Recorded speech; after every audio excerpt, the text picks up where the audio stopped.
Bonjour aimables téléspectateurs, bienvenue dans ce tout premier numéro de votre rubrique consacrée aux enfants. Après 3 mois de vacances, les enfants ont repris le chemin de l'école. Une reprise qui n'est pas totalement effective compte tenu des frais qui y sont liés. Nous sommes allés à la rencontre de quelques-uns d'entre eux pour nous parler de leurs vacances, de comment ils ont préparé cette rentrée scolaire. A tout de suite. Je m'appelle Mohamed Benjamin Fofana. Je suis à 2e année. Mon école s'appelle Alléluia de Bessia. Pendant les vacances, j'ai révisé avec Mohamed à la maison. Je m'appelle Hadia Diallo. Je fais la 4e année. Mon école s'appelle Alléluia de Bessia Rompin. Mon maître s'appelle M. Akwe Dilavodji. Pendant les vacances, mon père a cherché un maître. C'est celui-là qui me révisait. À part réviser, je travaillais pour ma mère. Elle s'est bien passée parce que même si au premier jour, on a assisté à des absences, il y a eu des absences, je veux dire. Beaucoup de personnes n'étaient pas, je ne sais pas s'ils n'étaient pas motivés, bon, ou alors parce que y avait pas, les choses n'étaient pas au complet. Mais de toute façon, on a vu qu'il y a eu certaines personnes qui n'ont pas pu effectuer le déplacement. Mais aujourd'hui, je peux dire que c'est tout le contraire parce que nous, on a été envahis ici par les parents.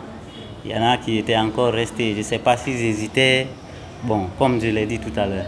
Donc, mais aujourd'hui, ils se sont présentés massivement. Pendant les vacances, ils ont pu suivre les cours de vacances. Il y en a qui avaient des répétiteurs à la maison, donc certains parents se sont bien occupés d'eux. Un enfant, c'est comme un jeune plant. Il faut l'entretenir. Il faut l'entretenir, il faut le suivre. Les enfants, pour la plupart des cas, ils ne manquent pas d'intelligence, ils ne manquent pas de finesse, ils ne manquent pas de discernement. Mais cela se manifeste pour la plupart des cas lorsqu'ils sont en classe. Parce qu'avec nous, nous sommes là, nous suivons, nous avons des méthodes, des méthodologies de suivi des enfants. Et ce que je peux dire aujourd'hui aux parents, en bref, il faut que les parents, il ne faut pas qu'ils se contactent de dire que j'ai inscrit mon enfant dans telle école, c'est une grande école, ceci, cela, on forme bien. Il faut qu'eux aussi nous accompagnent en leur suivant à la maison. Le niveau, il est à améliorer dans beaucoup de cas. Dans beaucoup de cas. Parce que ce n'est pas tout le monde qui a eu la chance, comme je vous ai dit tout à l'heure, de suivre des cours de vacances ou d'être suivi pendant les vacances. Donc ceux qui étaient totalement coupés du milieu, du monde, de l'enseignement, ils présentent toujours certaines carences, mais cela ne veut pas dire que l'élève n'est pas bien.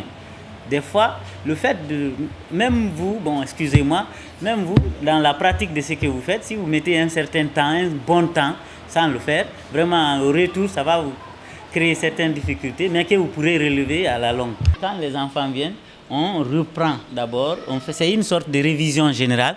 Quand vous faites les révisions générales, après, vous donnez un exercice pour voir si oui, les enfants, toujours, ils ont maîtrisé. Voyez-vous l'écriture, regardez. Ouais, vous pouvez savoir la différence entre l'écriture du maître et celle de l'enfant.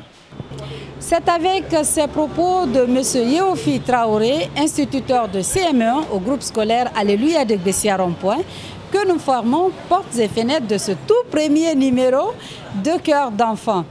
Merci pour votre attention. J'espère que vous avez pris du plaisir en compagnie de ces tout petits. À la semaine prochaine, avec les enfants, nos cœurs se remplissent de bonheur. Au revoir.